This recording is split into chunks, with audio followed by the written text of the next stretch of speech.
Iran और Israel के बीच हालात ऐसे हो चुके हैं कि दुनिया एक बड़े जंग के मुहाने पर आकर खड़ी हो गई है। दोनों ही देश एक दूसरे पर हमला करने का कोई मौका नहीं छोड़ रहे हैं। दोनों ही मुल्क बड़े बड़े टारगेट सेट कर रहे हैं और उसे अंजाम देकर अपने दुश्मन को दहला रहे हैं। इजराइल ने लेबनान में पेजर अटैक करने के बाद हिजबुल्लाह के लीडर नसरुल्लाह को मौत के घाट उतार दिया। उसके बाद ईरान ने जवाबी कार्रवाई करते हुए इजराइल पर तकरीबन 200 बैलिस्टिक मिसाइल दाग दिए और अब अंदेशा है कि इजराइल फिर से ईरान पर एक बड़ा हमला कर सकता है।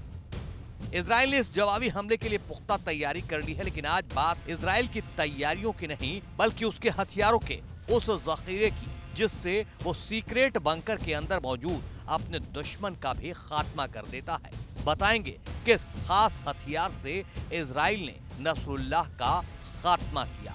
इजराइल ने हिजबुल्लाह कमांडर नसरुल्लाह पर 27 सितंबर को तब हमला किया था जब नसरुल्लाह लेबनान की राजधानी बेरूत के एक सीक्रेट बंकर में छुपा था। ये बंकर अपने आप में काफी सुरक्षित माने जाते हैं क्योंकि जमीन के नीचे होते हैं, लेकिन फिर भी इजराइल ने बंकर में छिपे अपने कट्टर दुश्मन नसरुल्लाह का खात्मा कर दिया है। सवाल है कि आखिर कैसे? अब दुनिया के सामने ये बात खुल चुकी है कि बंकर के अंदर छुपे नसरुल्लाह के खात्मे के लिए इजराइल ने बंकर बस्टर बम का इस्तेमाल किया था। जिस इमारत में हसन नसरुल्लाह छुपा था, इजराइल ने वहां तकरीबन 80 से 85 बंकर बस्टर बम गिराए। इन बमों ने जमीन के नीचे जाकर धमाका किया जिसमें नसरुल्लाह मारा गया। ऐसे में आप जानना चाह रहे होंगे कि आखिर बंकर बस्टर बम होता क्या है, ये काम कैसे करता है।